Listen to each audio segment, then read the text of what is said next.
Selepas tahun beransur, Xpeng G6 facelift kini tiba di pasaran kita.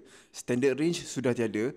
Variant sekarang terus ke Rear Wheel Drive Long Range Pro RM179,000, All Wheel Drive Performance RM190,000 dan All Wheel Drive Black Edition RM194,000. Edisi baru ni hadir dengan sentuhan hitam di bahagian logo Xpeng, pengapit brake dan rim 20 inci hitam kilat. Secara amnya, semua varian dinaik taraf dengan bateri LFP 5C berkapasiti 80.5 kWh dengan jarak pandu WLTP mencecah 525 km.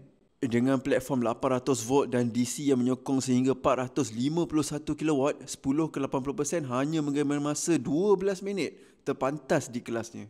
Soal power, varian rear wheel drive kekal dengan 296 PS 440 Nm. All wheel drive pun sama di mana ia berkuasa 487 PS 660 Nm.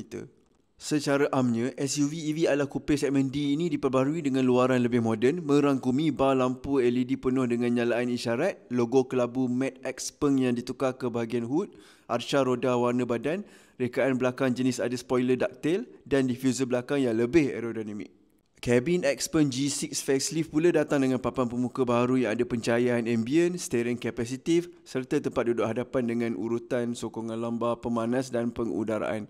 Tempat duduk belakang pula menawarkan keselesaan kelas tertinggi dengan 12 tahap baringan seakan sofa. Macam menarik tak? Cuba komen.